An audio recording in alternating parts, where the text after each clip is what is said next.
हमारे देश के कृषि मंत्री श्रीमान नरेंद्र सिंह जी तोमर, केंद्रीय मंत्रिपरिषद के मेरे अन्य साथी, उत्तर प्रदेश के मुख्यमंत्री योगी आदित्यनाथ जी, अन्य अतिथिगण, सभी विद्यार्थी मित्र और देश के हर कोने से जुड़े हुए इस वर्चुअल समारोह में उपस्थित सभी मेरे प्यारे भाई और बहनों,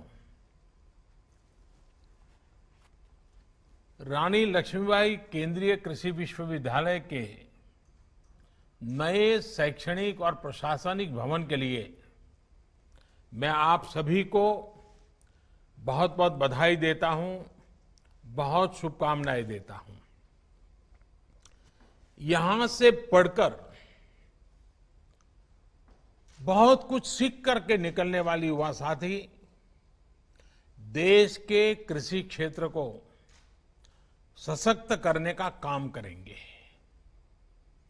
छात्र छात्राओं की तैयारियां, उनका उत्साह और अभी जो संवाद हो रहा था और जो मेरी आप लोगों से बात करने का मुझे मौका मिला, मैं वो उत्साह, उमंग, विश्वास मैं अनुभव कर रहा था।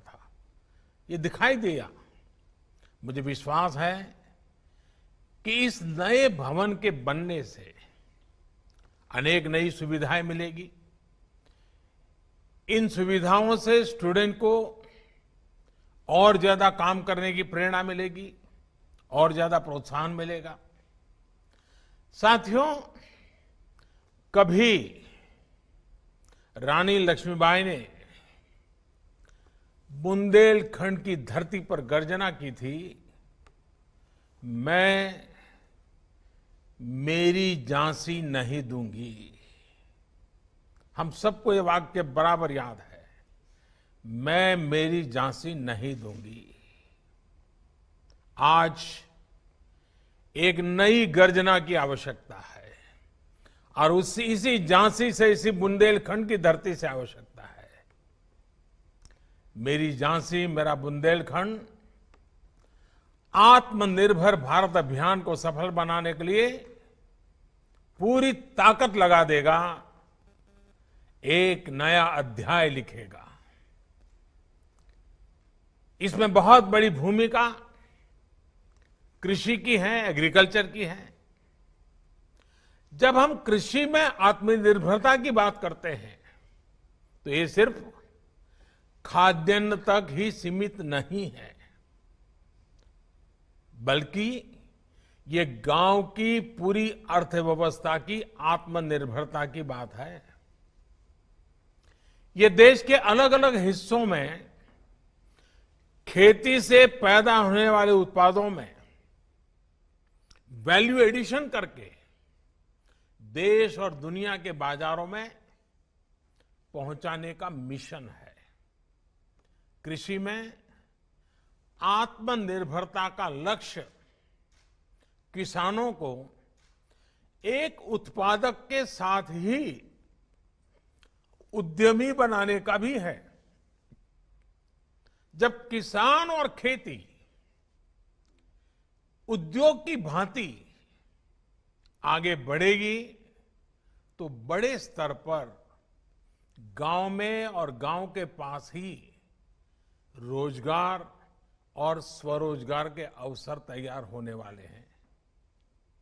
साथियों, इस समय और जब हम इस संकल्प के साथ ही हाल में कृषि से जुड़े ऐतिहासिक रिफॉर्म्स ये सरकार लगातार कर रही है।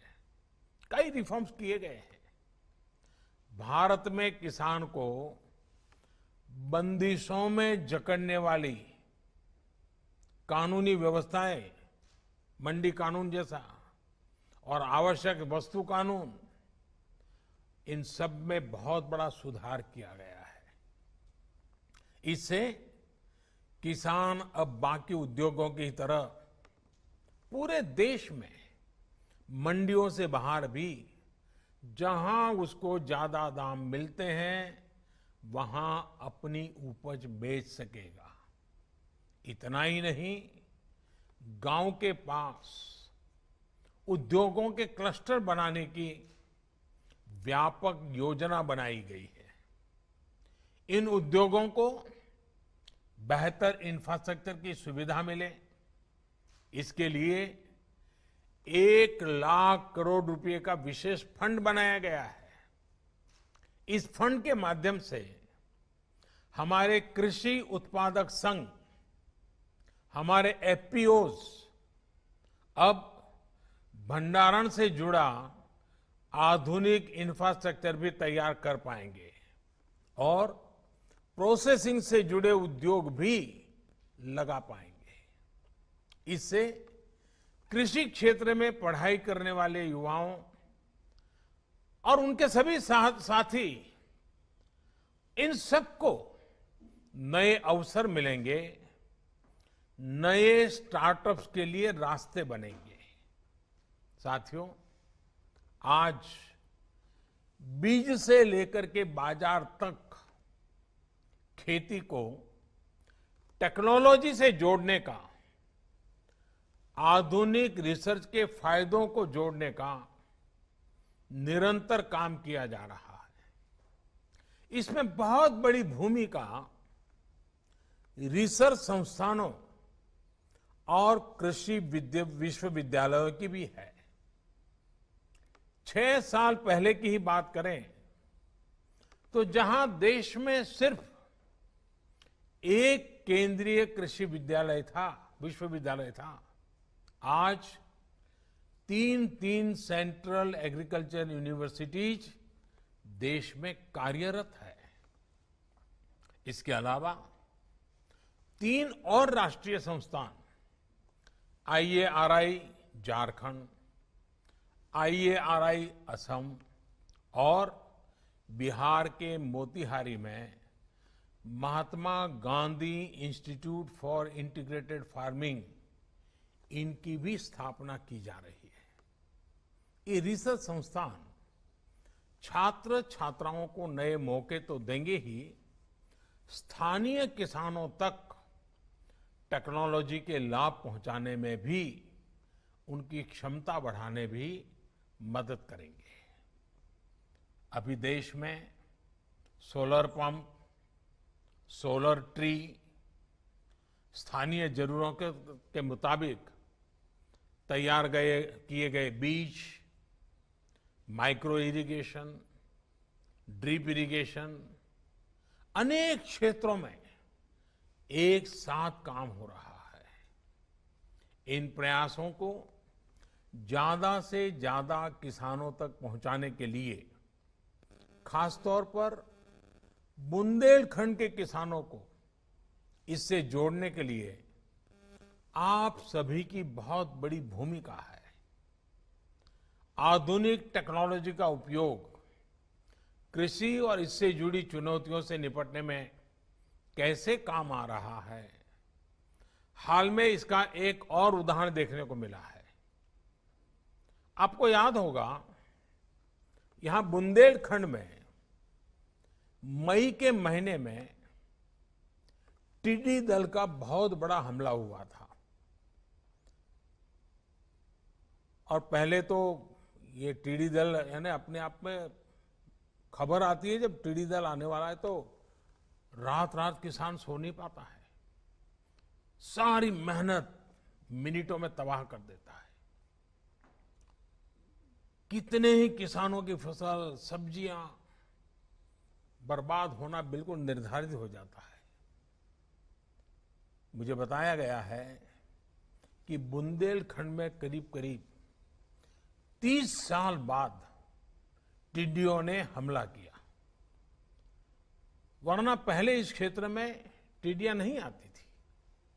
साथियों, सिर्फ उत्तर प्रदेश ही नहीं, देश के 10 से ज्यादा राज्य टिड्डी दल या लोकस्ट के हमले से प्रभावित हुए थे। जितनी तेजी से ये फैल रहा था, उस पर सामान्य तौर तरीकों, पारंपरिक माध्यमों से नियंत्रण पाना बहुत मुश्किल था। और जिस प्रकार से भारत ने ये टीडी दल से मुक्ति पाई है, इतने बड़े हमले को बहुत वैज्ञानिक तरीके से जिस प्रकार से संभाला है,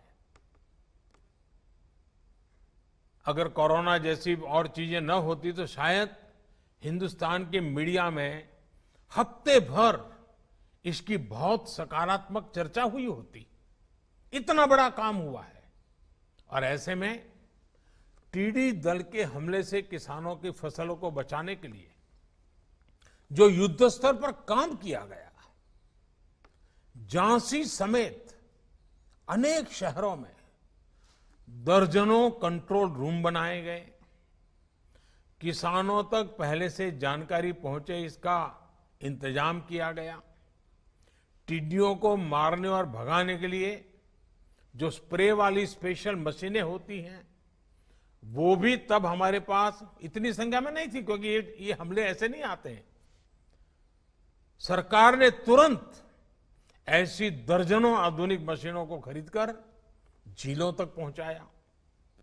ट्रैक्टर हो, गाड़ियां हो, केमिकल हो, दवाइयां हो, ये सारे संसाधन लगा दिए ताकि किसानों को कम से कम नुकसान हो। इतना ही नहीं, ऊंचे पेड़ों को बचाने के लिए बड़े क्षेत्रों में एक साथ दवा का छिड़काव करने के लिए दर्जनों ड्रोन लगा दिए गए, हेलीकॉप्टर तक के दवाई छिड़काव किया गया।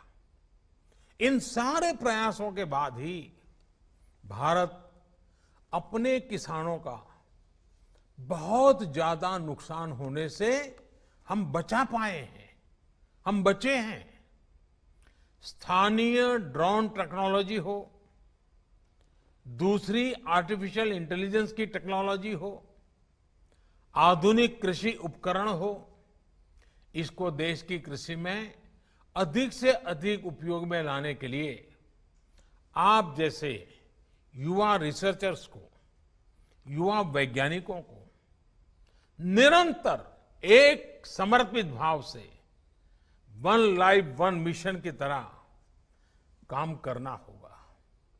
बीते 6 साल से ये निरंतर कोशिश की जा रही है कि रिसर्च का खेती से सीधा सरोकार हो, गांव के स्तर पर छोटे से छोटे किसान को भी साइंटिफिक एडवाइस उपलब्ध हो। अब कैंपस से लेकर फील्ड तक एक्सपर्ट के जानकारों के इस इकोसिस्टम को और प्रभावी बनाने के लिए काम किया जाना जरूरी है।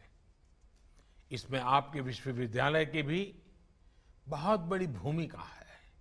साथियों, कृषि से जुड़ी शिक्षा को, उसकी प्रैक्टिकल एप्लीकेशन को स्कूल स्तर पर ले जाना भी आवश्यक है।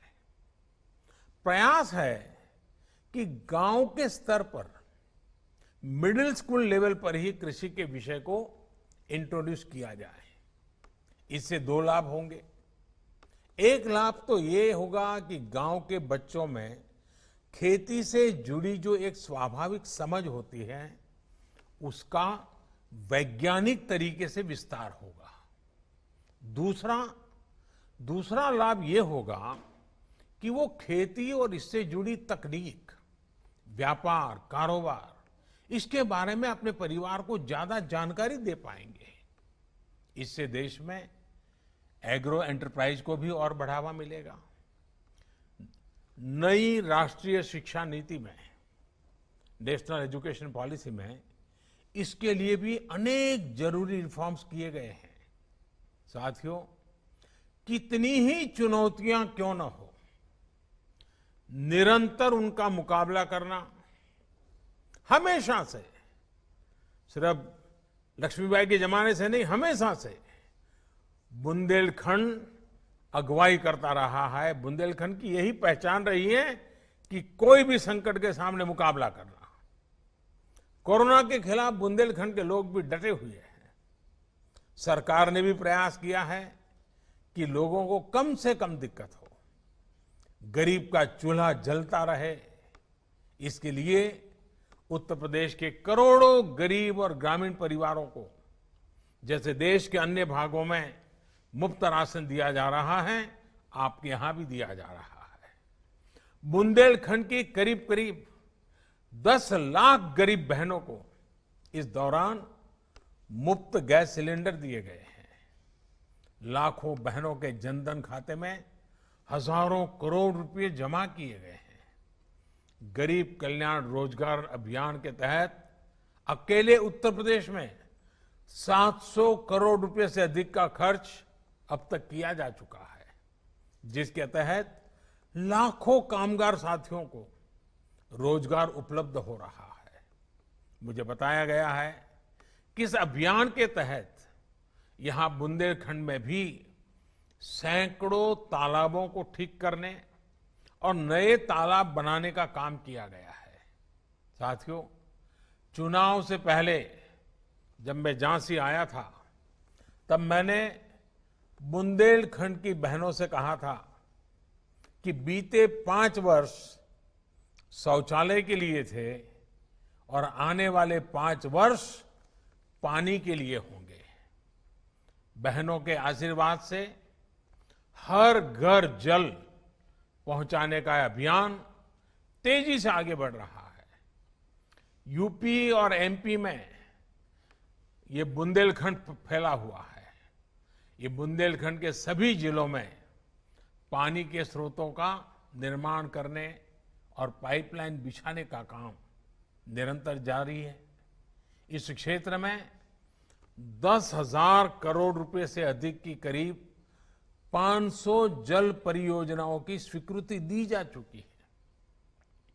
पिछले 2 महीने में इनमें से करीब करीब 3,000 करोड़ रुपए की परियोजनाओं पर काम शुरू भी हो चुका है। जब ये तैयार हो जाएगी तो इससे बुंदेलखंड के लाखों परिवारों को सीधा लाभ होगा। इतना ही नहीं, बुंदेलखंड में भूजल के स्तर को ऊपर उठाने के लिए अटल भूजल योजना पर भी काम चल रहा है।